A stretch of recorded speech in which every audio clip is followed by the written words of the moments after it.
은혜로운 찬양 감사합니다. 예배를 이제 준비하다 보면 10시에 이제 예배가 끝나지 않습니까? 일부가. 그러면 항상 성가대 소리가 들려요. 그럼 이런 생각이 듭니다. 오늘 괜찮을까? 음이 안 맞아요. 그런데 11시에 서면 음이 맞아요. 감사합니다. 항상 그렇게 해주셔서 은혜로운 찬양을 해주심에 감사를 드립니다. 네, 끊어지지 않는 죄의 잔재라는 제목으로 여러분과 함께 하나님의 말씀을 나누도록 하겠습니다. 네, 우리는 지난 시간에 우리와 교제하기 위해서 이 세상을 창조하신 하나님과 그리고 그 하나님을 대적하는 자 사탄의 이야기를 보았습니다. 사탄이 하나님을 대항하고 싶은데 그럴 능력이 없다 보니 하나님을 공략하는 것이 아니라 하나님이 사랑하시는 누구를, 사람을, 아담과 하와를 공격하여서 하나님이 그토록 이루고자 하셨던 그 교제의 끈을 끊어버린 것이죠. 하나님과 우리 사이에 막힌 담을 만들었다라는 것입니다. 우리가 그 선과 악을 알게 하는 나무의 열매를 먹음으로 말미암아 죄가 들어왔고 그래서 우리를 분리시킨 것입니다. 그러나 그 담, 막힌 담, 누구를 통해서 그 담이 허물어졌습니까? 예수 그리스도였습니다. 그것이 우리가 지난 시간에 읽었던 에베소서 2장 14절의 말씀이었습니다. 우리 함께 읽도록 하겠습니다. 시작. 그는 우리의 화평이신지라 둘로 하나를 만드사 원수된 것 곧 중간에 막힌 담을 자기 육체로 허시고 아멘. 막혀 있었습니다. 분명히 막혀 있었어요. 그런데 예수님께서 자신의 육체를 십자가에 내어주심으로 말미암아 보혈의 피를 흘려서 우리를 정결케 하심으로 하나님과 우리가 화목하게 되었다, 화평하게 되었다라고 이야기를 하고 있다는 것이죠. 우리가 죄를 지었는데 그 회복의 주체를 누구로서? 자기 자신, 하나님으로. 그리고 예수님이 그 주체로 자청을 하셨다라는 것입니다. 여러분 한번 생각해 보세요. 예수 그리스도의 보혈로 우리의 죄가 씻깁니다. 그러면 우리가 하나님 앞에 속함을 받지 못할 죄가 있습니까? 없습니까? 없어요. 그렇죠? 어떤 죄도 예수 그리스도의 보혈로는 다 덮이는 것입니다. 자, 만약에 여러분 우리에게 10억이라는 빚이 있습니다. 그럼 여러분 살 소망이 있을까요? 없을까요? 없죠. 갑자기 내 앞에 10억이라는 빚이 있다면. 그러나 우리가 아는 재벌들이 10억이라는 빚이 빚처럼 느껴질까요? 그렇지 않죠. 여러분, 빚은 상대적인 것입니다. 예수 그리스도의 보혈이 있다면 그 어떤 죄든지 사함을 받을 수 있다는 것이, 극악무도한 죄를 지었다 할지라도 예수 그리스도의 보혈로 덮일 수 있다는 것이 바로 이 성경이 우리에게 이야기하고 있는 바예요. 자, 문제는 무엇이냐? 그 은혜의 말씀을 받은 우리가 또한 죄인이라는 거예요. 그러니까 이제 어떻게 하느냐? 그래, 내가 죄를 지어도 뭐만 하면 되는 거예요? 회개만 하면 되는 거예요. 그럼 난 어떻게 된다? 정결하게 된다. 그러니까 내가 죄의 유혹이 있을 때 어떻게 해요? 죄를 짓고 이번 주에 교회 가서 뭐 하면 된다? 회개하면 된다. 이게 자신 있게 얘기하시죠? 그러지 않으시죠, 여러분? 그러시면 안 됩니다. 그렇죠? 여러분, 내가 이번 주에 죄 짓고 하나님 앞에 가서 회개해야지. 여러분, 그거 회개 맞습니까? 아니에요. 여러분, 회개의 뜻이 무엇입니까? 뉘우칠 회에 고칠 개입니다. 내가 잘못한 걸 깨달았어요. 뉘우쳐요. 그리고 하나님 앞에 고치겠습니다라는 고백까지 나아갔을 때 그것이 회개가 성립이 되는 것이지. 이번 주에 짓고 회개 열심히 해서 사함 받아야지. 여러분, 회개가 아닙니다.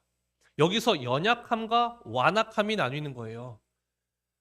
내가 하나님 앞에 정말로 진심으로 나아가서 회개를 했다 하더라도 또 그 죄 지을 수 있어요, 없어요? 우리는 있어요. 이거는 연약함이에요. 그런데 이번 주에 죄 짓고 회개해야지. 이건 연약함이 아니라 무엇이라고요?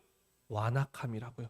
그 안에는 악함이 있다는 것입니다. 회개는 고치고자 하는 진정한 하나님 앞에 결단이 있을 때 회개가 되는 것이고 후회로 끝나는 것은 회개가 아니라는 겁니다. 여러분, 그런데요, 성경은요, 우리가 진정한 회개로 말미암아 정결하게 될 수 있음을 이야기하면서도 그토록 죄를 짓지 말라고 우리에게 계속해서 이야기합니다. 아니, 왜 우리가 정결하게 될 수 있음에도 불구하고 죄를 끝까지 지지 말라고 이야기하고 있는 것이냐? 그것은 바로 죄가 가진 특성 때문에 그렇습니다. 죄가 가진 특성이 무엇이기에 성경은 끝까지 그 죄로부터 우리에게 멀어지라고 이야기하느냐? 그것이 무엇인지 여러분 깨닫고 죄와 멀어질 수 있는 여러분이 되시기를 간절히 소망합니다. 자, 우리 본문 말씀을 한번 보도록 하겠습니다. 창세기 3장 6절 말씀 함께 읽겠습니다. 시작. 여자가 그 나무를 본즉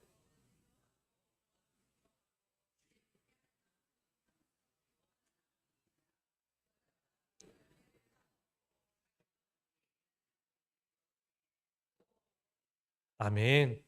자, 오늘 말씀의 시작은요, 바로 이것입니다. 자, 무엇이 먹음직도 하고 보암직도 하고 지혜롭게 할 만큼 탐스럽기도 했습니까? 그렇죠. 선악과 그 나무의 열매, 선악과를 보니까요, 먹음직도 하고 보암직도 하고 지혜롭게 할 만큼 탐스럽기도 한 거예요. 자, 그렇다면 우리는 이걸 고민해 봐야 되는 거예요. 왜 하나님은 선악을 알게 하는 나무 열매를 먹지 말라고 하셨는가? 자, 하나님 어떻게 이야기하십니까? 우리 창세기 2장 17절 말씀 함께 읽겠습니다. 시작. 선악을 알게 하는 나무의 열매는 먹지 말라. 주군이나 하시니라. 아멘. 자, 여러분, 선악을 알게 하는 나무의 열매는요, 어떤 역할을 하게 하죠? 그렇죠. 말 그대로예요. 선악을 알게 하는 나무의 열매인 거예요. 그러니까 선악을 알게 하는 겁니다. 자, 사탄은 그럼 뭐 어떻게 이야기하느냐? 자, 우리 3장 5절 말씀 함께 읽겠습니다. 시작. 너희가 그것을 먹는 날엔 너희 눈이 밝아져 하나님과 같이 되어 선악을 알 줄 하나님이 아심이니라. 아멘. 자, 사탄과 하나님이 동일하게 이야기하는 것이 무엇이냐? 그 선악을 알게 하는 나무의 열매를 먹게 되면 실제로 우리가 어떻게 된다? 선과 악을 알게 된다라고 이야기하는 거예요. 자, 여러분, 우리가 세상을 살아가면서 선이 무엇이 선인지 악인지 아는 것이 중요합니까? 안 중요합니까? 중요하죠. 알아야 돼요. 우리 알아야 돼요. 자, 그런데 여러분, 우리 한 사람 한 사람이 무엇이 선인지 무엇이 악인지 우리가 분별하면서 살아가죠. 그렇죠? 그러면 다 똑같은 것을 바라보면서 선이라고 이야기하고 악이라고 이야기합니까? 아니면 분열되고 나뉘어지고 싸웁니까? 분열되고 나뉘어지고 싸워요. 대한민국을 봐도 그렇죠. 지금 분열되고 나뉘어지고 싸우는 모습이 지금 우리 안에 있다라는 거예요. 자, 똑같은 상황을 봤음에도 불구하고 사람들의 생각이 같아요, 달라요? 너무 달라요. 그래서 양쪽에서 항상 말하는 것이 무엇이냐? 팩트 체크예요. 팩트 체크. 그럼 사실이 무엇이냐? 근데 재밌는 것은 무엇이냐? 양쪽 다 팩트 체크를 해요. 그리고 결론이 같다 다르다? 다르다라는 거예요. 왜일까요? 사람이기 때문에 그런 겁니다. 여러분, 우리는요, 모든 것을 알 수 있는 능력이 없어요. 그런데 우리가 그 모든 것을 알 수 없는 인간이 무엇이 선인지 무엇이 악인지를 분별하며 살아가고 있다라는 거예요. 여러분, 흑사병 아시죠? 14세기의 유럽에서 발발해서요, 정말 최악의 전염병이라 불리는 병이 바로 흑사병이었습니다.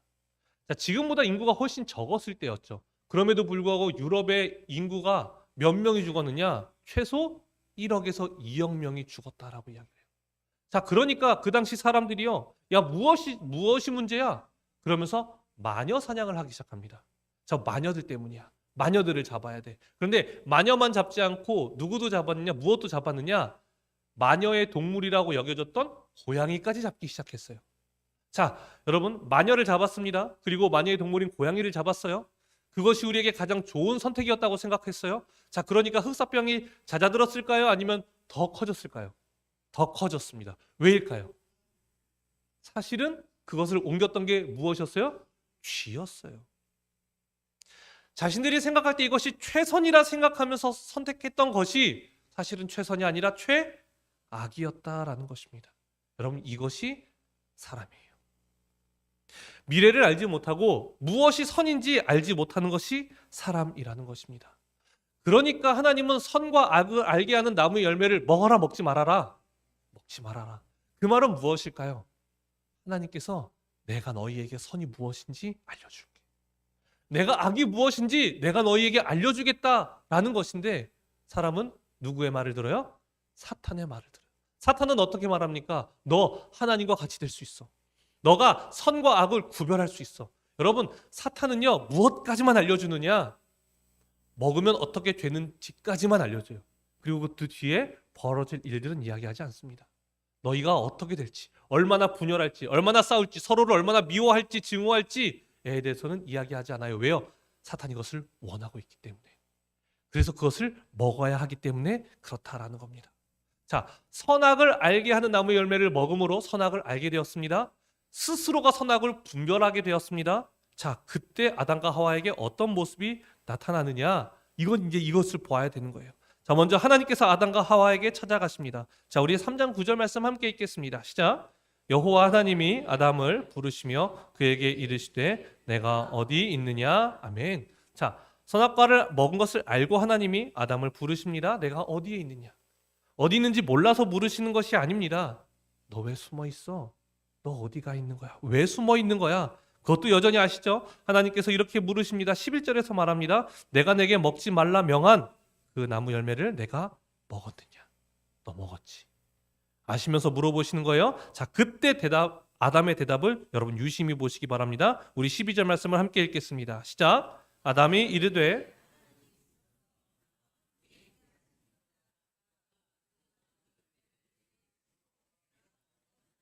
아멘. 자, 여러분 한번 말을 잘 보면 이겁니다. 자, 누가 줘서 내가 이걸 먹게 되었다? 여자. 여자가 나에게 주어서 먹었으니까 내가 이것을 먹은 건 누구 잘못이다? 여자. 나는 선이고 여자는 악이다. 그런데 여기서 더 재밌죠? 그 여자 누가 주셨다? 하나님이 주셨다. 여러분 보이세요? 선악을 알게 하는 나무 열매를 먹으니까요. 그 죄가 들어오니까 어떻게 하기 시작하느냐? 나는 선이고요. 이것을 준 여자가 악이고요. 그 여자를 준 하나님도 책임이 있는 거 아닙니까? 하나님이 주셔서 나와 함께 있게 하신 그 여자가 주었잖아요. 그러니까 내가 먹었잖아요. 그러니까 그 책임이 하나님께 있는 거 아닙니까? 라고 되묻고 있는 거예요. 놀랍지 않습니까, 여러분? 여러분, 이게 바로 선악과를 먹은 사람들의 모습이라는 거예요. 죄성이 들어오기 시작한다라는 거예요. 여러분, 하와는 어떻게 말할까요? 우리 하와가 말하는 거 13절 통해서 읽도록 하겠습니다. 시작. 여호와 하나님이 여자에게 이르시되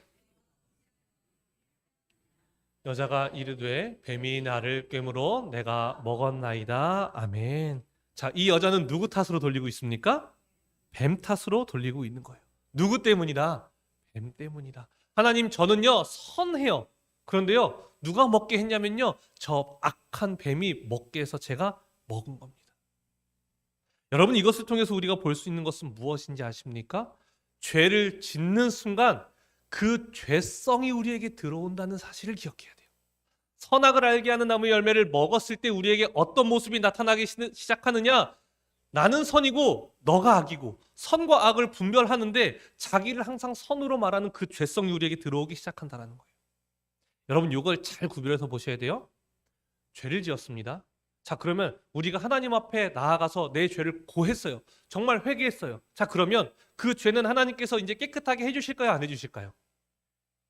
해주시잖아요. 그렇죠? 왜 자신이 없어지셨습니까? 자, 죄를 지었어요. 내가 온전히 회개했어요. 그럼 하나님은 그 죄를 없다고 해주시죠. 그렇죠? 자, 문제는 무엇이냐? 그 죄성은 남아있다고요. 내 안에. 죄는 하나님이 잊어주시는데 그 죄성은 남아있는 거예요. 선과 악을 분별하는 그 죄성이 우리 안에 계속해서 남아서 수천 년이 지난 지금 이 순간까지 내가 선이고 너가 악이고 우리 편이 선이고 너네 편이 악이다라고 지금까지도 그렇게 서로 싸워하고 증오하고 미워하는 것이 우리의 모습이라는 거예요. 여러분, 죄성은요 어떻게 되느냐? 우리 안에 죄의 길을 열어버립니다. 그리고 그 죄의 길로 가게 한다고요. 제가 대학교 때 조경을 전공했습니다.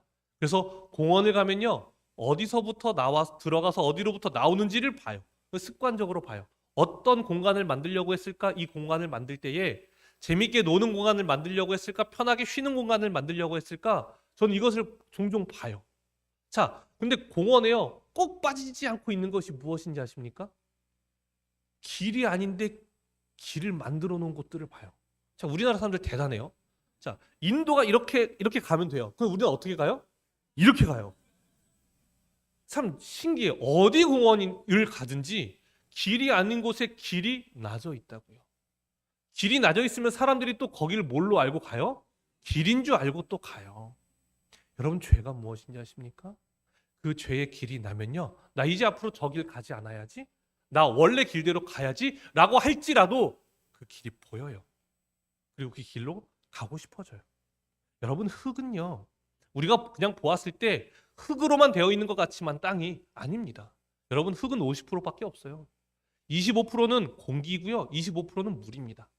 그래야 우리가 생각하는 그 나무들이 자라고 풀이 자랄 수 있는 땅이에요.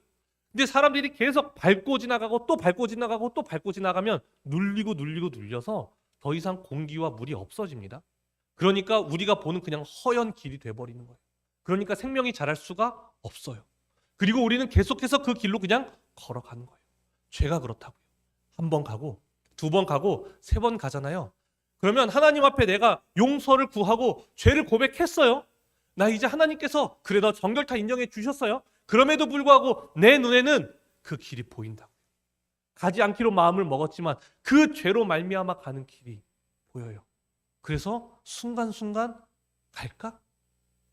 절로 가면 몇 분 아낄 수 있는데 갈까 말까 하는 고민이 우리 안에 든다고요. 여러분, 바울의 고백이 이것을 명확하게 드러냅니다. 우리 로마서 7장 21절 말씀 함께 읽어보겠습니다. 시작. 그러므로 내가 한 법을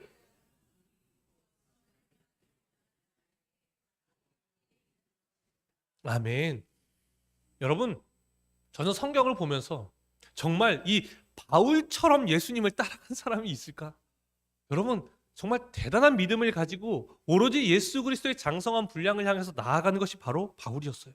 그런데 바울이 깨달은 것이 있대요. 내가 한 법을 깨달았노니 곧 선을 행하기 원하는 나에게 악이 함께 있는 것이로다라고 고백해요.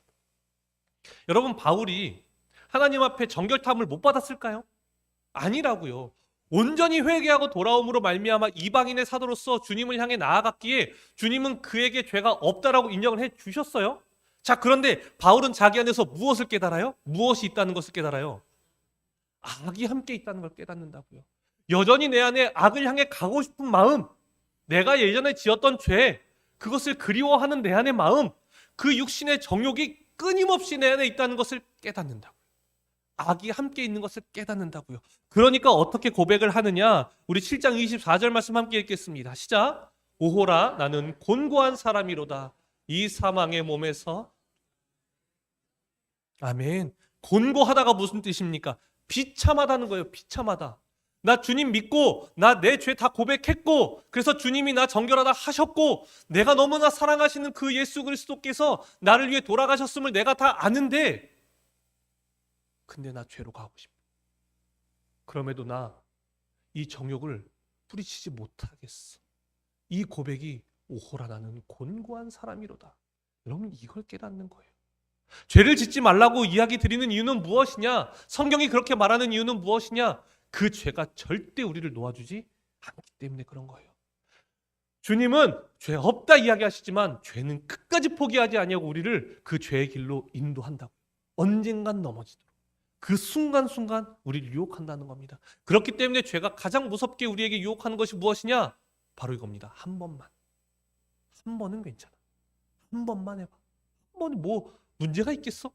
여러분 그 풀 위로 한 번 지나갔다고 해서 풀이 다 죽습니까? 그렇지 않아요. 한 번은 괜찮아. 여러분 TV를 보면요. 3금융권에서 광고할 때가 있죠.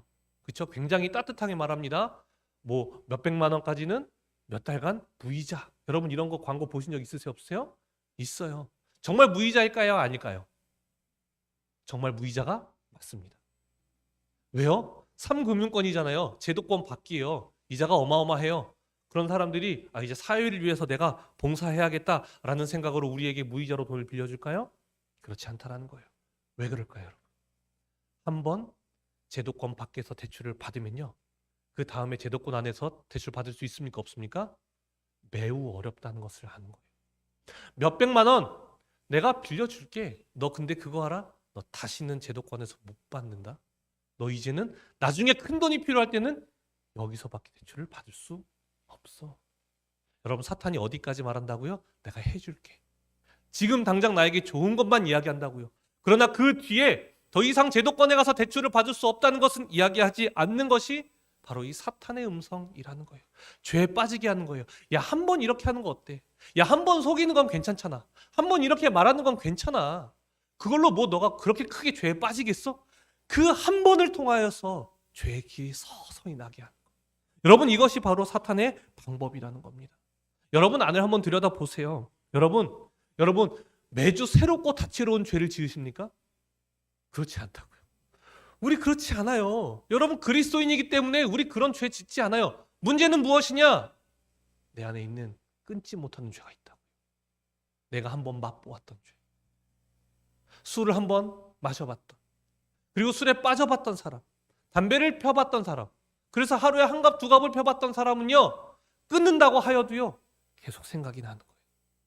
육체의 정욕, 성적인 욕구, 돈에 대한 욕심, 이 모든 것들이 죄에 빠지고 나면 그것을 하나님 앞에서 끊었다 할지라도, 그래서 주님이 나를 정결타 이야기한다 할지라도 죄가 나를 놓지 않는다고요. 언젠간 다시 죽게, 언젠간 돌아오게. 그래서 여러분의 패턴을 제가 말씀드릴까요? 하나님과 너무 은혜 가운데 있을 때는요, 다 멀리해요. 오로지 주님만 바라봐요. 근데 하나님으로부터 멀어져 있을 때는 어떻게 돼요? 다시 찾는다니까요. 이게 반복이에요. 이게 신앙생활의 반복이라고. 여러분, 우리가 그렇게 살아가고 있는 것이 아닙니까? 여러분, 그 과정을 통해서 사탄이 우리에게 원하는 것은 무엇이냐? 딱 하나입니다. 포기해. 너 안 되잖아. 너가 해봤잖아.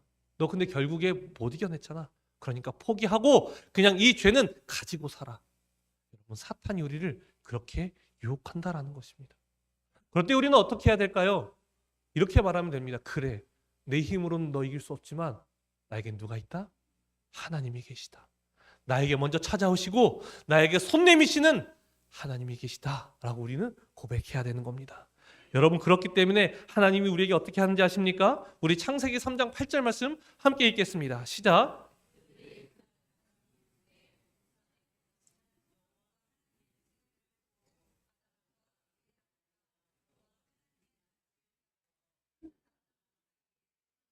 아멘. 여러분, 하나님께서 아담과 하와가 선악과를 먹은 것을 알고 찾아오십니다. 그런데 여러분, 언제 찾아오는지 아십니까? 그들이 그날이라고 하죠. 그날 바람이 불 때. 그날이 어떤 날인지 아십니까? 선악과를 먹은 날이에요. 그날 찾아오신 것. 죄를 지은 그날. 하나님과 우리 사이에 처음으로 멀어짐이 생긴 바로 그날 하나님이 먼저 찾아와서 손을 내미시는 겁니다. 내가 어디에 있느냐? 너 어디 있느냐? 너 왜 먹었느냐? 여러분, 그리고 하나님께서 아담과 하와에게 어떻게 하는지 아십니까? 우리 3장 21절 말씀 함께 읽겠습니다. 시작. 그의 아내를 위하여 가죽옷을 지어 입히시니라. 아멘. 자, 무엇을 지어서 입히셨다고요? 가죽옷을 지어 입히셨어요. 왜 가죽옷을 지어 입히셨느냐? 우리 3장 7절 말씀을 함께 읽도록 하겠습니다. 시작.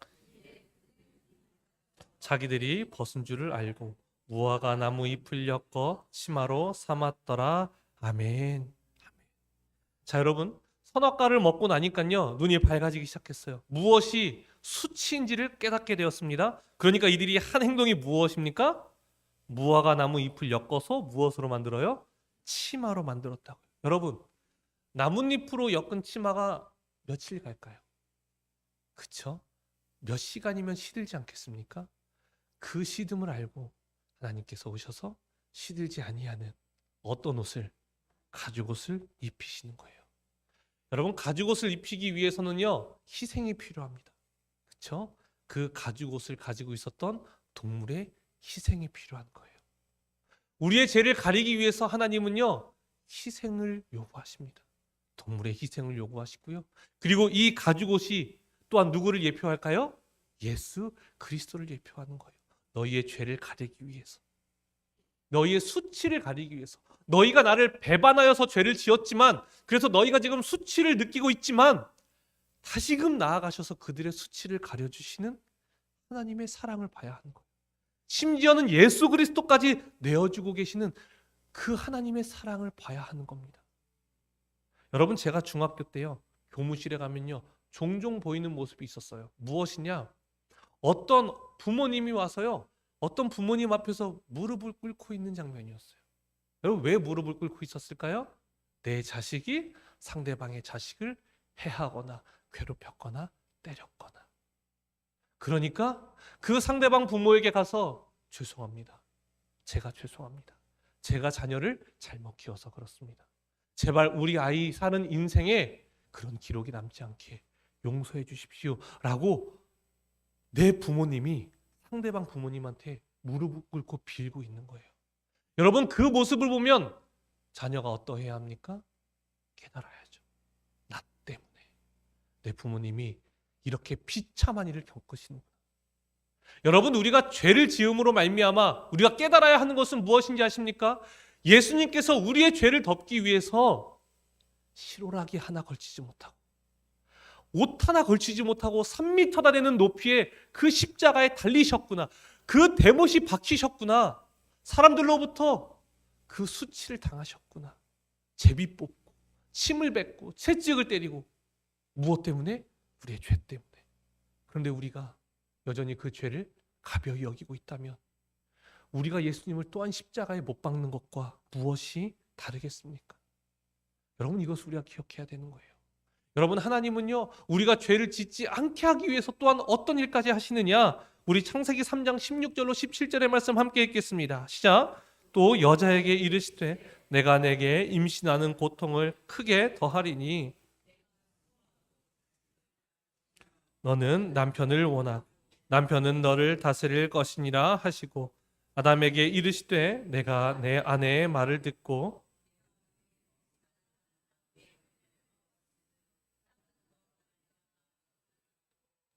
내 평생에 수고하여야 그 소산을 먹으리라. 아멘. 자, 하나님께서 무엇을 주십니까? 고통을 주십니다. 내가 내게 임신하는 고통을 크게 더하리니. 여러분, 왜 고통을 주실까요? 여러분, 고통은 우리를 멈추게 합니다. 여러분, 뾰족한 것이 우리 몸에 들어온다고 생각해 보세요. 아파요, 안 아파요? 너무 아프죠. 그 말은 뭐예요? 위험해. 몸을 피해라는 의미예요. 여러분, 하나님께서 왜 우리에게 고통을 주시느냐? 위험해. 너 이대로 가면, 너 멈추지 못하면 그냥 지금은 고통이지만 정말 영원한 형벌에 빠질 수밖에 없어. 죄를 통하여서 고통을 더하여 주시는 것은 우리에게 멈추라고 이야기하시는 겁니다. 여러분, 제가 들었던 이야기들 중에 가장 죄가 얼마나 끔찍한지, 얼마나 질긴지를 깨달았던 것은 어떤 이야기였느냐? 어떤 분이요, 알코올 중독자였대요. 그런데요, 하나님을 만나면서요, 그 죄를 끄는 거예요. 그래서 이제는 더 이상 입에 술 한 방울도 되지 않으면서 하나님을 온전히 사랑하면서 살아가고 있었는데 그 죄의 유혹이 다시 찾아온 사건이 있었다고 하는 거예요.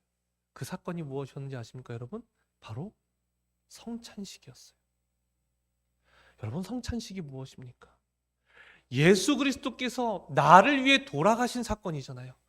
내 몸을 너희에게 내어주고 내 피를 너희에게 내어주겠다. 그리하여서 내가 너희를 살리겠다. 이것을 보여주신 것이 바로 기념하기 위한 것이 성찬식이에요.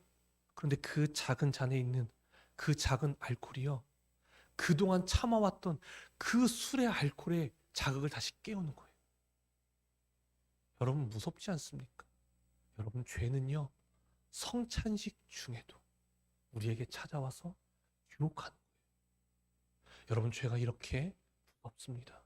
더 무서운 것은 무엇이냐? 그 죄를 해결하는 방법이 예수 그리스도의 생명이 아니면 안 되었다라는 사실이에요. 문제는 우리가 너무 죄를 가벼이 여긴다는 것입니다. 여러분, 죄는 결코 가벼이 여겨서는 안 됩니다. 죄는 그 죄를 해결하기 위해서 하나님께서 그 마지막으로 감추었던 그 예수 그리스도라는 카드를 써야 할 만큼 질기고 강력한 것이었으며, 성찬식 중에도 우리의 죄를 깨닫게 할 수 있고 우리의 쾌락을 다시금 일깨울 수 있는 그 강력한 끈질김을 가지고 있다는 것을 여러분 기억하시기 바랍니다. 그렇게 우리가 해야 할 것은 무엇입니까? 죄로부터 벗어나는 것입니다. 새로운 죄를 짓지 않는 것입니다. 그리고 이 안에 남아있는 그 죄, 오호라 나는 곤고한 사람이로다.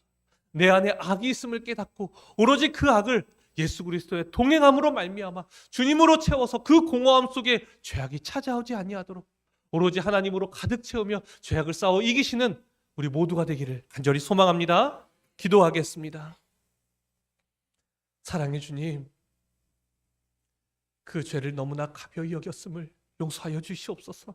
한 번은 괜찮을 것이라 생각하였습니다. 그러나 그 한 번이 두 번이고 두 번이 세 번이 됨으로 말미암아 길이 아니었던, 가서는 안 되는 그곳이 길이 되어버렸고, 이제는 그것이 길이었는지 아니었는지 우리에게 힘이 하여져서 우리가 양심의 가책조차 느끼지 못하고 여전히 죄악 가운데 나아가고 있는 것은 아닌지 하나님 이 시간 우리를 돌아보게 하여 주시옵소서.